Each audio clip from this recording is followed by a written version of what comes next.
నమస్కారం. ప్రతిధ్వని కార్యక్రమానికి స్వాగతం. ఉగ్రవాద తండాలకు వెన్నుదన్నుగా నిలిచిన తాలిబన్ల చేతులకే ఆఫ్ఘనిస్తాన్ మళ్లీ చిక్కింది. 20 ఏళ్లు అమెరికా కనుసన్నల్లో నెట్టుకొచ్చిన ఆఫ్ఘన్ ప్రజా ప్రభుత్వం చేతులెత్తేసింది. అధ్యక్షుడు అష్రఫ్ ఘనీ పలాయనంతో తాలిబన్లు ఏకపక్ష విజయం సాధించారు. ప్రజలు ప్రాణాలు అరచేతిలో పెట్టుకుని దేశం సరిహద్దులు దాటేందుకు నరకం చవిచూస్తున్నారు. ప్రపంచం గుండెల్లో ఉగ్ర బాంబులై పేలిన తాలిబన్ చరిత్రను తలుచుకుని ఇప్పుడు అంతర్జాతీయ సమాజం ఉలిక్కిపడుతోంది. ఈ పరిస్థితుల్లో ఆఫ్ఘనిస్తాన్ పొరుగు దేశంగా భారత్ తీసుకోవాల్సిన జాగ్రత్తలేంటి? దౌత్యం, సైన్యం, రాజకీయంగా ఎలాంటి అప్రమత్తత అవసరం? ఇదే అంశంపై ఇవాల్టి మన ప్రతిధ్వని. ఇక మనతో పాటు చర్చలో పాల్గొనేందుకు ఐక్యరాజ్య సమితి భద్రతా మండలికి రక్షణ సలహాదారుగా పనిచేసిన కేసీ రెడ్డి గారు, నమస్తే అండి. అలాగే సిక్కిం విశ్వవిద్యాలయం రాజనీతి శాస్త్రం నిపుణులు డాక్టర్ గద్దే ఓం ప్రసాద్ గారు ఉన్నారు. నమస్తే అండి ప్రసాద్ గారు. ముందుగా కేసీ రెడ్డి గారు, అంతర్జాతీయ రాజకీయాల్లో ఆఫ్ఘనిస్తాన్కు ఉన్న భౌగోళిక ప్రాధాన్యత ఏంటి? ప్రస్తుతం అక్కడ జరుగుతున్న పరిణామాలను ఎలా చూడాలి?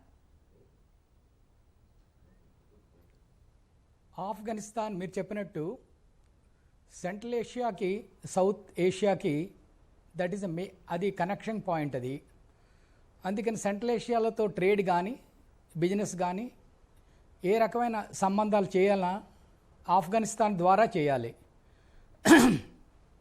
ఇప్పుడు పరిణామాలు చూస్తే తాలిబాన్ ఇంతకుముందు కూడా గవర్నమెంట్లో ఉంది 1995 to 2001. అప్పుడు అమెరికా సహాయంతో మిగతా 36 నాటో దేశాలు కలిసి తాలిబాన్ని మీద దండెత్తి మొత్తం మీద ఆఫ్ఘనిస్తాన్ని తాలిబాన్ గవర్నెన్స్ని తీసి ఒక డెమోక్రటిక్ ఎలక్టెడ్ గవర్నమెంట్ ఫామ్ చేశారు. దానిలో అష్రఫ్ ఘనీ ప్రెసిడెంట్గా ఉన్నాడు.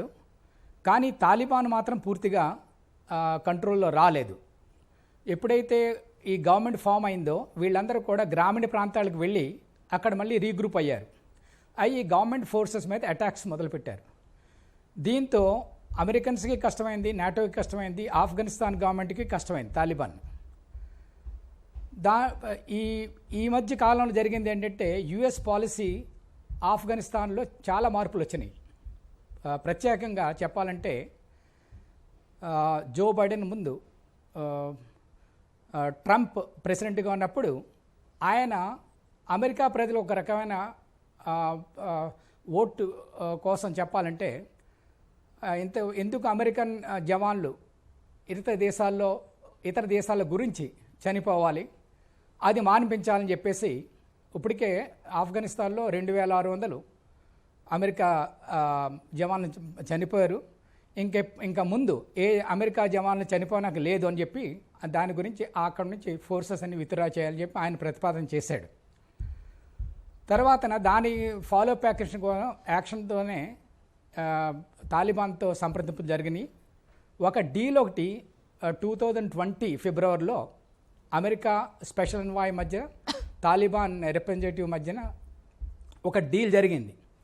దానిలో ముఖ్యంగా ఏంటంటే తాలిబాన్లు అడిగింది, బికాజ్ ఆఫ్ఘన్ సెక్యూరిటీ ఫోర్సెస్కి అంత స్తోమత లేదు, తాలిబాన్ ఎదుర్కొనే స్తోమత అంత లేదు. కానీ అమెరికా సహాయం, నాటో సహాయంతో ఆఫ్ఘనిస్తాన్లో ఒక సెక్యూరిటీ ఫోర్సెస్ని తయారు చేశారు. వాళ్ళు క్లెయిమ్ చేయడం ఒక 3 లక్షల మంది ఆఫ్ఘన్ ఫోర్సెస్ని తయారు చేస్తారని చెప్తారు. వీళ్ళకి కావాల్సిన సామాగ్రి, వీళ్ళకి కావాల్సిన వెపన్స్, వీళ్ళకి కావాల్సిన శిక్షణ అదంతా కూడా అమెరికన్ నాటో సహాయంతో జరిగింది. దాంతో పైగా వీళ్ళకి సహాయంగా అమెరికన్ ఎయిర్ రైడ్స్, వైమానిక దాడులు, నాటో అమెరికా ఈ దాడుల వల్ల తాలిబాన్ ముందుకు వెళ్ళలేకపోయింది. వాళ్ళు అటాక్స్ చేయలేకపోయారు. ఒక రకంగా చెప్పాలంటే కొంత కంట్రోల్గానే ఉంది. కానీ ఎప్పుడైతే ఈ డెసిషన్ తీసుకున్నారో, అమెరికన్ పాలసీ చేంజ్ అయిందో విత్డ్రా చేస్తామని, ఇంతకుముందు మొట్టమొదటిలో చూస్తే 12,000 మంది ఉండేవారు, అంటే 12 బెటాలియన్ దగ్గర. దాన్ని 6,000కి రెడ్యూస్ చేయాలని చెప్పేసి ఈ ప్రతిపాదన చేశారు. ఇప్పుడు 2020 డీల్లో చూస్తే తాలిబాన్లు అమెరికా సైన్యాన్ని ఆఫ్ఘనిస్తాన్ నుండి తగ్గించాలని ఒక ప్రతిపాదన చేశారు. దానికి అమెరికన్స్ ఒప్పుకున్నారు. అలాగే ఒక 5,000 మంది Afghan fighters, Taliban army, Taliban terrorist అన్నారు వాళ్ళని, వాళ్ళు ఆఫ్ఘన్ జైల్లో ఉన్నారు. వాళ్ళని అలాగే తాలిబాన్ తీసుకున్నది ఒక 1000 ఆఫ్ఘన్ సెక్యూరిటీ ఫోర్సెస్ వాళ్ళ చేతిలో ఉంది. ఈ prisoners of war basically they wanted to exchange వీళ్ళిద్దరిని, అంటే తాలిబాన్లు ఎవరైతే ఆఫ్ఘన్ గవర్నమెంట్ దగ్గర ఉన్నారో, ఆఫ్ఘన్ జైల్లో ఉన్నారో వాళ్ళని ఆఫ్ఘన్ గవర్నమెంట్ వదలాలి. అలాగే ఆఫ్ఘన్ సెక్యూరిటీ ఫోర్సెస్ 1000 మంది ఉన్నారు తాలిబాన్తో, వాళ్ళు వదలాలి. అది ఒప్పుకున్నారు. ఓకే. అది కాకుండా అమెరికా చాలా మట్టుకి శాంక్షన్స్ పెట్టారు అమెరికా ఈ తాలిబాన్ల మీద. అవి కూడా మేము తగ్గిస్తామని చెప్పి ఒప్పుకున్నారు. అలాగే యుఎన్ శాంక్షన్స్ కూడా ఉన్నాయి తాలిబాన్ మీద, అది కూడా తగ్గించడానికి ఒప్పుకున్నారు. ఇన్ని ఒప్పుకున్నా కానీ మళ్ళీ బైడెన్ వచ్చిన తర్వాతనే అది ఇంప్లిమెంట్ చేశాడు, ఆయన అమలుపరిచాడు. ఇంతకుముందు తీసినాయి దాంతో వాళ్ళ ఎస్టిమేట్ ప్రకారం ఇప్పుడు ఒక వారం రోజుల క్రితం అమెరికన్ అథారిటీస్ ఏం చెప్పారంటే ఆ గవర్నమెంట్, ఆఫ్ఘన్ గవర్నమెంట్ ఇంకా నెలలు ఉంటుంది, ఒక 4-5 వీక్స్ ఉంటుంది ఈజీగా అని చెప్పి చెప్పుకొచ్చారు. ఓకే. అది మరి విత్రాజైనాకు చెప్పారో లేకుంటే నిజంగానే వాళ్ళు మిస్టేక్ చేసుకుని వాళ్ళ ఎస్టిమేట్ తక్కువ ఉందో తెలియదు. మొత్తం మీద చెప్పాలంటే ఆ calculation it went wrong. Taliban within 1 వీక్లో మొత్తం అంతా ఆక్యుపై చేశారు. కాబుల్ కూడా ది కాట్ హోల్డ్ ఆఫ్. అంచేతనే president has to run away. Ashraf Ghani he has gone an aircraft. He wanted to land in అక్కడ తజికిస్తాన్లో ల్యాండ్ అవుదాం అనుకున్నాడు. తజికిస్తాన్ గవర్నమెంట్ ఒప్పుకోలేదు. దెన్ ఆయన ఒమాన్ వెళ్ళాడు. ఒమాన్ నుండి మళ్ళీ యుఎస్ వెళ్దామని. రైట్. ఇవన్నీ కారణాలు, ఇవన్నీ బహిర్గతంగా ఉన్న కారణాలు. అంతర్గతంగా చాలా కారణాలు ఉన్నాయి చెప్పాలంటే. తాలిబాన్ ఎందుకు సక్సీడ్ అయిందంటే గద్దే ఓంప్రసాద్ గారు, ఈ తాలిబాన్ల తోట రాజ్యంతో మధ్య ఆసియా, దక్షిణాసియా దేశాల రాజకీయాలు, ఆర్థిక వ్యవస్థలపై ఆఫ్ఘనిస్తాన్ పరిణామాల ప్రభావం ఎలా ఉండొచ్చు? ప్రస్తుతం ఉన్న పరిస్థితులను మనం అంచనా వేసే ముందు కేసీ రెడ్డి గారు చెప్పిన పాయింట్స్ కి నేను ఒక పాయింట్ యాడ్ చేస్తానండి. అంతర్జాతీయంగా ఆఫ్ఘనిస్తాన్ అన్నది ఇప్పుడే కాదు, 19వ శతాబ్దం నుంచి కూడా చాలా ముఖ్యమైనటువంటి ప్రదేశం. అంతకుముందు గ్రేట్ గేమ్ అని 18వ శతాబ్దం చివరిలో 19వ శతాబ్దం మొదట్లో జరిగింది. ఇది రష్యాకి బ్రిటన్కి మధ్యలో జరిగినటువంటి ఒక రకమైనటువంటి కోల్డ్ వార్. రైట్. అప్పుడు ఆఫ్ఘనిస్తాన్ పైన నియంత్రణ చేద్దామని రష్యా, ఆఫ్ఘనిస్తాన్ పైన ఒకవేళ నియంత్రణ కోల్పోతే రష్యా ఇండియాకి ఎంటర్ అవుతుందని చెప్పేసి బ్రిటన్ రెండు కూడా చాలా కొట్లాడుకున్నాయి ఆఫ్ఘనిస్తాన్ పైన. ఆఫ్ఘనిస్తాన్ బ్రిటన్ వార్ అయింది. తర్వాత బోర్డర్స్ డిమార్కేట్ అయ్యాయి. ఆ బోర్డర్స్ లో రష్యాకి చెందినటువంటి కొన్ని ప్రాంతాలు ఆఫ్ఘనిస్తాన్ కి సరిహద్దులుగా ఏర్పడ్డాయి. సో ఆఫ్ఘనిస్తాన్ ని మనం అర్థం చేసుకోవాలంటే దాని చరిత్రను మనం అర్థం చేసుకోవాలి. వాటి చరిత్రలోకి వెళ్తే చాలా విషయాలు మనం డిస్కస్ చేసుకోవాల్సి వస్తుంది. ఇక్కడ మనకు అంత సమయం లేదు కాబట్టి డైరెక్ట్ గా తాలిబాన్ దగ్గరికి వద్దాము. ప్రస్తుతం తాలిబాన్ ఆఫ్ఘనిస్తాన్ పైన కంట్రోల్ అంటే ప్రభుత్వాన్ని ఏర్పాటు చేయబోతుంది, చేసింది కూడా ఆల్రెడీ. అయితే ఆఫ్ఘనిస్తాన్ కు ఉన్నటువంటి బోర్డర్స్ అటు సెంట్రల్ ఏషియాలో తజికిస్తాన్, ఉజ్బెకిస్తాన్, తుర్క్మెనిస్తాన్ వీటితోటి దాదాపు 2400 కిలోమీటర్ల బోర్డర్స్ ఆఫ్ఘనిస్తాన్ ఉంది. ఇటు చైనా తోటి దాదాపు 90 కిలోమీటర్ల బోర్డర్స్ ఉన్నాయి. అటు కిందికి వస్తే ఇరాన్ తోటి దాదాపు 900 కిలోమీటర్ల బోర్డర్ ఉంది. ఇక ఎక్కువ బోర్డర్ పాకిస్తాన్ తోటి ఉంది. 2600 కిలోమీటర్ల బోర్డర్స్ పాకిస్తాన్ తోటి షేర్ చేసుకుంటా ఉంది. ఆఫ్ఘనిస్తాన్ లో తాలిబాన్ రావడానికంటే ముందు అంటే గత సంవత్సరం కాలం నుంచి కూడా తాలిబాన్ వివిధ దేశాలలో తిరుగుతూ, ముఖ్యంగా రష్యాలో మాస్కోలో, తర్వాత ఇక్కడ టెహరాన్లో, ఇరాన్లో టెహరాన్లో, తర్వాత అష్గాబాద్ లో వాళ్ళు సెంట్రల్ ఏషియన్ లీడర్స్ ని రష్యా తోటి సంప్రదించారు, సెంట్రల్ ఏషియా లీడర్స్ తో సంప్రదించారు, తర్వాత ఇరాన్ తోటి సంప్రదించారు. సో ఈ టేక్ ఓవర్ కంటే ఒక సంవత్సరం ముందు కాలం నుండి కూడా తాలిబాన్ ప్రిపేర్ అవుతూ వస్తున్నారు. వాళ్ళకి దౌత్యపరంగా ఎలాంటి ఇబ్బందులు కలగకుండా, ఆఫ్ఘనిస్తాన్ నేబర్స్ తోటి ఎలాంటి ఇబ్బందులు కలగకుండా వాళ్ళు జాగ్రత్త పడుతూ వస్తున్నారు. అంటే ఇది ఒక ప్రీ ప్లాన్డ్ స్ట్రాటజీ వాళ్ళు అడాప్ట్ చేసుకున్నారు. ఆ తర్వాత ఈ మధ్యనే గత 1 వీక్ వారం రోజుల కింద తాలిబాన్ ప్రతినిధులు మాట్లాడుతూ చైనా తోటి మేము సత్సంబంధాలను కోరుకుంటున్నాము, చైనాలో ఉగేర్ ప్రావిన్స్ లో జరుగుతున్నటువంటి మానవ హక్కుల హరణను మేము పట్టించుకోము, చైనాకు వ్యతిరేకంగా ఉగ్రలో తీవ్రవాదులకు మేము సహాయం చేయము అని చెప్పేసి వాళ్ళు ఒక స్టేట్మెంట్ ఇచ్చారు.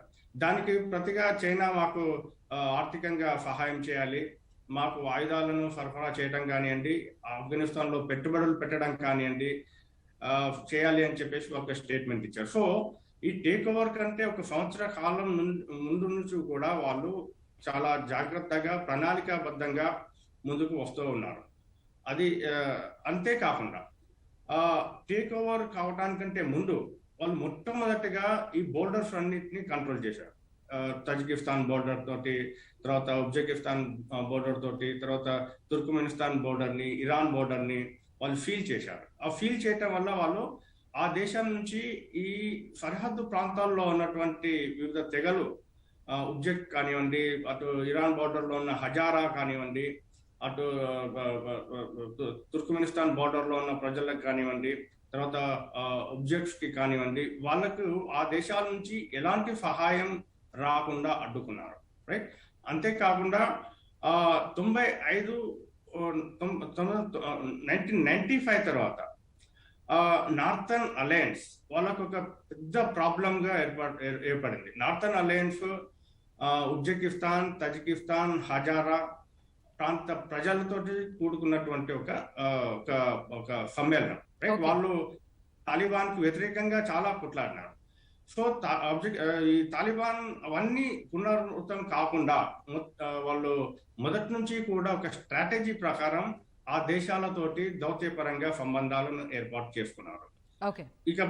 ఇకపోతే ఉజ్బెకిస్తాన్ విదేశాంగ మంత్రి మొట్టమొదటి సెంట్రల్ ఏషియా విదేశాంగ మంత్రి ఒక స్టేట్మెంట్ ఇష్యూ చేశాడు. తాలిబాన్ ఆఫ్ఘనిస్తాన్ ప్రభుత్వాన్ని కంట్రోల్ చేయడం కంటే ముందు హస్తగతం చేయడం ఏమంటే, మేము తాలిబాన్ కనుక ఒకవేళ అధికారంలోకి వస్తే వాళ్ళతోటి మేము ఎలాంటి ఘర్షణాత్మకమైనటువంటి వైఖరిని అవలంబించము అని. అంటే అక్కడ సెంట్రల్ ఏషియన్ కంట్రీస్ కూడా చాలా చాలా ఆర్థికంగా ఇబ్బందికరమైన పరిస్థితుల్లో ఉన్నాయి. ఉజ్బెకిస్తాన్ కి ఎలాంటి సముద్ర మార్గం ద్వారా జరిగేటువంటి వాణిజ్యం లేదు. తర్వాత ఉజ్బెకిస్తాన్ లో చాలా ఒక పెద్ద రాజకీయంగా చాలా ప్రాబ్లమ్స్ లో ఉంది. సో ఉజ్బెకిస్తాన్ లో స్టెబిలిటీ రావాలి అంటే తాలిబాన్ దానికి సహాయం చేయాలి. అంటే తాలిబాన్ తోటి సంబంధాలను ఏర్పాటు చేసుకుంటే ఉజ్బెకిస్తాన్ లో ఎలాంటి ఇబ్బందులు ఉండకుండా చూసుకోవాలి. ఈ అమెరికా సైన్యాలు 20 ఏళ్లు తిష్ట వేసినా ఆఫ్ఘనిస్తాన్ లో సుస్థిర ప్రజాస్వామ్యం అనేది నెలకొల్పలేకపోయాయి. ఎందుకు? అమెరికా ఇంట్రెస్ట్ చెప్పాలంటే సుస్థిరమైన ప్రభుత్వాన్ని నెలకొల్పాలనే ఉద్దేశం పూర్తిగా ఉందా లేదా అనేది క్వశ్చన్ మార్క్. వాళ్ళు లిమిటెడ్ ఆబ్జెక్టివ్తో వచ్చారు ఆఫ్ఘనిస్తాన్లో. అల్ఖైడాని పూర్తిగా అక్కడి నుంచి తీసివేయాలి, అల్ఖైడాని ఏమాత్రం ప్లానింగ్ చేయకుండా ఆపాలనే ఉద్దేశంతో వచ్చారు తప్ప సుస్థిర ప్రభుత్వాన్ని స్థాపించాలి అనే ఉద్దేశం అక్కడ కనపడలేదు. ఎప్పుడైతే వాళ్ళకి అల్ఖైడా న్యూట్రలైజ్ అయిందో వాళ్ళకి ఇంపార్టెన్స్ ఇంకా తగ్గుతూ పోయింది. ఆఫ్ఘనిస్తాన్ ఇవ్వాల్సిన ఇంపార్టెన్స్ పూర్తిగా పోయింది. పైగా వాళ్ళకి తాలిబాన్ వచ్చినా లేకుంటే డెమోక్రటిక్ గవర్నమెంట్ వచ్చినా వాళ్ళకి కావాల్సిన ఎష్యూరెన్స్ ఏంటంటే ఏ టెర్రరిస్ట్ గ్రూప్స్ అయితే అమెరికాని టార్గెట్ చేసినాయో వాళ్ళకి మాత్రం షెల్టర్ ఇవ్వకూడదు ఆఫ్ఘనిస్తాన్లో అన్నారు. దానికి తాలిబాన్ పూర్తిగా మేము ఈ అల్ఖైడాకి షెల్టర్ ఇవ్వం, టెర్రరిస్ట్ గ్రూప్స్కి ఏమి షెల్టర్ ఇవ్వమని ఒక ప్రామిస్ ఇచ్చారు. దాంతో అమెరికన్స్ ఒక రకంగా చెప్పాలంటే ఇంత డబ్బు వేస్ట్ చేయడం అందుకని ఇప్పుడు nearly $2 trillion they spent on Afghanistan so far. 2 trillion. దానిలో చూస్తే మీరు 87 billion only for the military aid.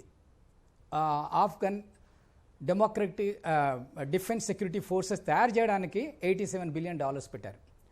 ఇవన్నీ కాకుండా అమెరికన్ సోల్జర్స్ చనిపోతున్నారు అక్కడ.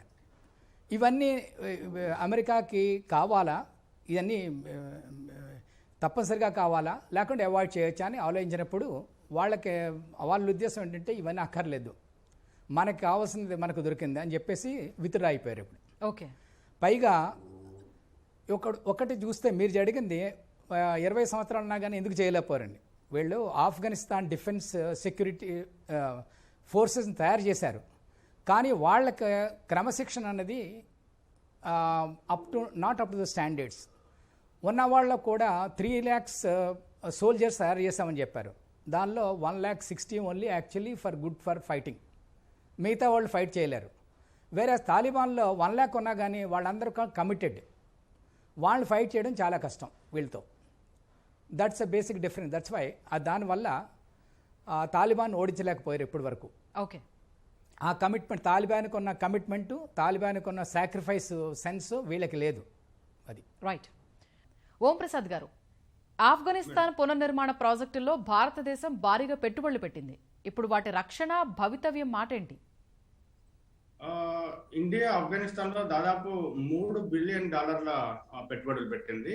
ఈ పెట్టుబడులు దాదాపు 400 ప్రాజెక్ట్స్ లో పెట్టింది. అందులో 400 ప్రాజెక్ట్స్ 34 ప్రావిన్స్లలో స్ప్రెడ్ అయి ఉన్నాయి. అందులో ముఖ్యమైనది సల్మా డ్యాము, తర్వాత జొరాంగ్ డొలరామ్ హైవే, తర్వాత parliament, power plants, health infrastructure, transportation, heritage, తర్వాత ఎయిర్ కారిడార్స్, హెరాట్ ఢిల్లీ కాబూల్కి మధ్యలో. సో ఈ ప్రాజెక్ట్స్ కి ఫ్యూచర్ ఏంటి అన్నది 2 విషయాలపైన ఆధారపడి ఉంటుంది. ఒకటి ఇండియా తాలిబాన్. హలో, వినిపిస్తుందండి, చెప్పండి. ఇండియా తాలిబాన్ మధ్యలో సంబంధాలు ఎలా ఉండబోతున్నాయి, రెండవది తాలిబాన్ పాకిస్తాన్ మధ్యలో సంబంధాలు ఎలా ఉండబోతున్నాయి అన్న విషయాలపైన ఈ ప్రాజెక్ట్స్ భవితవ్యం ఆధారపడి ఉంటుందండి. ఒకవేళ ఇండియా కనుక తాలిబాన్ తోటి డిప్లొమాటిక్ సంబంధాలు ఏర్పాటు చేసుకుంటే ఈ ప్రాజెక్ట్స్ ముందుకు వెళ్ళే అవకాశం ఉంది. ఈ మధ్యనే తాలిబాన్ ప్రతినిధి మాట్లాడుతూ ఇండియా తోటి మాకు ఎలాంటి గొడవలు లేవు, ఇండియా ఈ ప్రాజెక్ట్ లో కంటిన్యూ కావచ్చు, కాకపోతే మిలిటరీ యాక్టివిటీస్ లో మేము ఒప్పుకోము అని చెప్పి అన్నారు. కాబట్టి ఇండియా తాలిబాన్ సంబంధాలపైన, తర్వాత తాలిబాన్ పాకిస్తాన్ సంబంధాలపైన ఈ ప్రాజెక్ట్స్ యొక్క భవితవ్యం ఆధారపడి ఉంటుంది. ఒకవేళ పాకిస్తాన్ కనుక ఇండియా వ్యతిరేక కార్యక్రమాలు చేపడితే ఆఫ్ఘనిస్తాన్ లో, పాకిస్తాన్ కనుక తాలిబాన్ ని ఇండియాకి వ్యతిరేకంగా యాక్షన్ తీసుకోమంటే కనుక ఈ ప్రాజెక్టులు ఇబ్బందులు పడతాయి. లేకపోతే ఇండియా ఒకవేళ తాలిబాన్ తోటి దౌత్య సంబంధాలు ఏర్పాటు చేసుకుంటే ప్రాజెక్ట్స్ ముందుకు వెళ్ళే అవకాశం ఉంది. ఇవన్నీ శాంతి పూర్వకమైనటువంటి కార్యక్రమాలు కాబట్టి ఆఫ్ఘనిస్తాన్ పునర్నిర్మాణానికి చాలా ముఖ్యమైన ప్రాజెక్ట్స్ కాబట్టి వాటికి ఎలాంటి ఇబ్బందులు ఉంటాయని చెప్పేసి నేను అనుకోవట్లేదు. ఓకే, కేశరెడ్డి గారు, అసలు తాలిబాన్లు ఎలా బలపడ్డారు? ఆఫ్ఘనిస్తాన్లో ప్రజాప్రభుత్వం పతనం కావడం ఆ దేశంలో అంతర్గతంగా ఎలాంటి మార్పులకు దారితీస్తుంది? చెప్పాలంటే డెమోక్రటికల్లీ ఎలక్టెడ్ గవర్నమెంట్ అయినా కానీ ఆఫ్ఘనిస్తాన్ గవర్నమెంట్ అవినీతికి, ఒక రకంగా చెప్పాలంటే అసమర్థతకి చాలా ఎక్కువైందే చెప్పవచ్చు. ఈ జో బైడెన్ ప్రెసిడెంట్షిప్ రాకముందే ఒక ఇన్స్పెక్టర్ జనరల్ రీకన్స్ట్రక్షన్ ఒక ఆయన ఆఫ్ఘనిస్తాన్లో ఎంక్వైరీ చేసి రిపోర్ట్ ఇచ్చాడు. దానిలో కొన్ని విషయాలు చాలా అవినీతి ఆరోపణలు పూర్తిగా సమర్థించినాయి. మొట్టమొదటి చెప్పాలంటే ఆఫ్ఘనిస్తాన్ గవర్నమెంట్ లెక్కల ప్రకారం ఆఫ్ఘనిస్తాన్లో 3,50,000 సోల్జర్స్కి శాలరీస్ ఇస్తున్నారన్నారు. దానిలో చాలామంది పేర్లు తప్ప గ్రౌండ్లో జవాన్ లేరని ఒకటి, వాళ్ళ 3,50,000లో కూడా సగం మందే ఫైటింగ్ ఫిట్ అని చెప్పి ఒకటి వచ్చింది. అలాగే ఈ ఎక్విప్మెంట్ కొండంలోనూ కాంట్రాక్టర్లు, అమెరికన్ కాంట్రాక్ట్స్ వెళ్తూ ఉన్నారు, వాళ్ళు ఆలోచించబడి మొత్తం దానిలో కూడా చాలా అవకతవకలన్నీ ఆ రిపోర్ట్లు వచ్చినాయి. ఈ అసమర్థత, అవినీతి ఎక్కువైన తరుణంలో ఆఫ్ఘనిస్తాన్ గవర్నమెంట్ మీద there is some reaction from the public కూడా చూశారు. ఏదో డెమోక్రటిక్ ఎలక్టెడ్ గవర్నమెంట్ అంటే మనకేదో ఒరుగుతుందంటే ఏమి కనపడలేదని చెప్పేసి. పైగా ఇది కాకుండా ఈ గవర్నమెంట్లో కూడా ఒక తాటిగా లేరు వీళ్ళు, డిఫరెంట్ గ్రూప్స్. ప్రెసిడెంట్ ఒక గ్రూప్ అయితే మిగతా వీరంతా వార్లార్డ్లు అంతా కలిసి గవర్నమెంట్ చేశారు. ఆ ఎలక్షన్ ఇట్ సెల్ఫ్ చూసుకుంటే మీరు దానిలో చాలా అవకతవకలు ఉన్నాయని ఎలిగేషన్స్ చాలా పెట్టారు. అయినా కానీ ఏదో గవర్నమెంట్ మీద నిలబెట్టారు. వీళ్ళకి అమెరికన్స్ నాటో సపోర్ట్ ఉంటే తప్ప, లేకుంటే వాళ్ళు గవర్నమెంట్ నడిపించే పద్ధతిలో లేకపోయారు. దాంతో ఎప్పుడైతే తాలిబాన్ అటాక్స్ మొదలైనయో వాళ్ళని ఎదిరించే అవకాశం, ధైర్యం, సమర్థత లేకపోయినాయి. ఓకే, అమెరికన్ వైమానిక దాడులు, వాళ్ళ ఎయిర్ ఫోర్స్ బలగాలు ఉన్నంతసేపు ఆఫ్ఘనిస్తాన్ గవర్నమెంట్ ఆ తాలిబాన్ అటాక్స్ని ప్రతిఘటించింది. ఎప్పుడైతే విత్డ్రాల్ మొదలైందో ఆఫ్ఘనిస్తాన్ గవర్నమెంట్ వాళ్ళ సైన్య బలగాలతో తాలిబాన్ ఎదుర్కోలేకపోయింది. ఓకే, ఓం ప్రసాద్ ఇవి బేసికల్లీ అవినీతి. ఓకే, ఓం ప్రసాద్ గారు, ఆఫ్ఘనిస్తాన్ చరిత్ర అంతా యుద్ధాలే. అయితే 40 ఏళ్లుగా ఆ దేశంలో ఆధునిక ప్రపంచంతో పాటు ఆఫ్ఘన్ సమాజం మారకుండా అడ్డుపడుతున్న శక్తులేంటి? ఆఫ్ఘనిస్తాన్ సమాజాన్ని మనం అర్థం చేసుకుంటే దీనికి సమాధానం దొరుకుతుందండి. ఆఫ్ఘనిస్తాన్ సమాజంలో దాదాపు 55% జనాభా పస్తూన్, ఆ తర్వాత ఒక 25% జనాభా తాజిక్, ఇంకా మిగతా ఉజ్బెక్ వచ్చేసి ఒక 8%, తర్వాత తుర్కిస్తాన్కి చెందినటువంటి వాళ్ళు దాదాపు ఇంకో 8%, హజారాస్ ఇంకో ఒక 4%. సో ఆఫ్ఘనిస్తాన్ సమాజం అన్నది చాలా విడిపోయిన సమాజం. ఆ విడిపోయిన సమాజాన్ని ఏకం చేయడానికి ఎలాంటి ప్రయత్నాలు ఎప్పుడు కూడా జరగలేదు. అది పాయింట్ నెంబర్ 1. అలా జరగకపోవడంతో ఆ సమాజాల్లో ఉన్నటువంటి శక్తులు, సాంప్రదాయ శక్తులు అన్నవి చాలా బలంగా తయారైనాయి. ఆ తర్వాత ఆఫ్ఘనిస్తాన్లో పట్టణీకరణ ఎక్కువ జరగలేదు. కొన్ని ప్రాంతాల్లో అంటే కాందహార్, తర్వాత కాబుల్, హెరాట్ లాంటి సిటీస్ మాత్రమే డెవలప్ అయినాయి. మిగతా ఆఫ్ఘనిస్తాన్ దాదాపు 3 కోట్ల జనాభాలో దాదాపు 3 కోట్ల మంది వివిధ గ్రామీణ ప్రాంతాల్లోనే ఉంటున్నారు. సో గ్రామీణ ప్రాంతాల్లో ఉన్నప్పుడు వాళ్ళకి చదువు, నిరుద్యోగం, తర్వాత సాంప్రదాయక శక్తులు వీటి ప్రభావం ఎక్కువగా ఉండటం వల్ల వాళ్ళు ఆధునికతను వాళ్ళు అడాప్ట్ చేసుకోలేకపోయినారు. చాలా ప్రయత్నాలు జరిగినాయి 1970లో 80లో, తర్వాత ఈ మధ్య కాలంలో అంటే 2000 సంవత్సరాల తర్వాత కూడా చాలా ప్రయత్నాలు జరిగే ఒక ఆధునిక సమాజాన్ని సృష్టించడానికి. కానీ ఆ సాంప్రదాయక శక్తులు అనేవి అడ్డుపడ్డాయి, ఎప్పుడూ అడ్డుపడ్డాయి. ఈ తాలిబాన్ వచ్చిన తర్వాత ఇంకింత అడ్డుపడ్డాయి. సో అదే ఒక ముఖ్యమైనటువంటి కారణం. రెండవ కారణం, ప్రజాస్వామ్యం అన్నది ఎప్పుడు ఆఫ్ఘనిస్తాన్ లో పరిడవెళ్ళలేదు. ప్రజాస్వామ్యం అన్నది ఒక ఆధునిక భావాల్ని తీసుకొస్తుంది సమాజంలోకి. సో ప్రజాస్వామ్యం లేకపోవటం వల్ల ఆధునిక భావాలు సమాజంలోకి ఎంటర్ కాలేకపోయినాయి. సో దానివల్ల వాళ్ళకి స్వతంత్రం అంటే ఏంటో తెలియదు, భావ వ్యక్తీకరణ అంటే ఏంటో తెలియదు, ఆధునికత అంటే ఏంటో తెలియదు. సో ఇవన్నీ కారణాలుగా మనం చెప్పుకోవచ్చు. ఓకే, కేశరెడ్డి గారు, కొంచెం బ్రీఫ్గా అండి. గతంలో తాలిబాన్ల పాలన ఇస్లామిక్ జిహాదీలకు స్వర్గధామం, ముజాహిదీన్లు, అల్ ఖైదా, లష్కర్ సంస్థలను చేరదీసింది. గత అనుభవాల రీత్యా భారత్ ఎలాంటి జాగ్రత్తలు తీసుకోవాలి? కొంచెం బ్రీఫ్గా. తాలిబాన్లు మనకి థ్రెట్స్ వచ్చింది బేసికల్ అంటే లష్కర్ తైబా, ఇక్కడ మన బోర్డర్లో ఉన్న టెర్రరిస్ట్ ఆర్గనైజేషన్స్. తాలిబాన్ వీళ్ళకి ఏ రకంగా సహకారాలు అందించకుండా చూడాలంటే మనం డిప్లొమాటిక్ రిలేషన్స్ తాలిబాన్తో పెట్టుకోవాలి. We have to make it our point clear.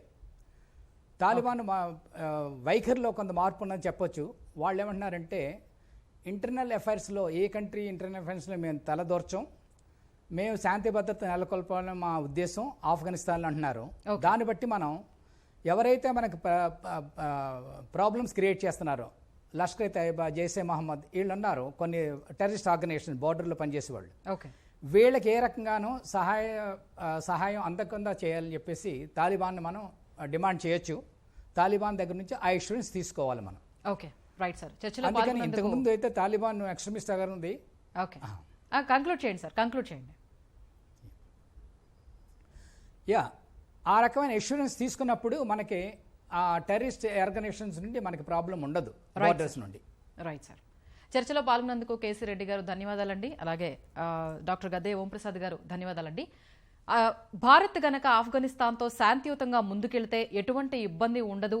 అలాగే ఇప్పుడు ఏవైతే మద్దతిస్తూ ఉన్నాయో, ఇప్పుడు చైనా చూసుకున్నా లేదంటే పాకిస్తాన్ చూసుకున్నా స్నేహపూర్వక హస్తం అందిస్తామని కూడా ఆఫ్ఘనిస్తాన్కి మద్దతు పలుకుతున్నాయి. అయితే భారత్ కూడా ఆఫ్ఘనిస్తాన్తో స్నేహపూర్వకంగా శాంతియుతంగా వెళ్తే గనక, ముందుకు వెళ్తే ప్రాజెక్టులకు సంబంధించి కానీ లేకపోతే దేశానికి సంబంధించి రక్షణకు సంబంధించి కూడా ఎటువంటి ఇబ్బంది ఉండదని నిపుణులు అభిప్రాయపడుతున్నారు. ఇది వాటి ప్రతిధ్వని. నమస్తే.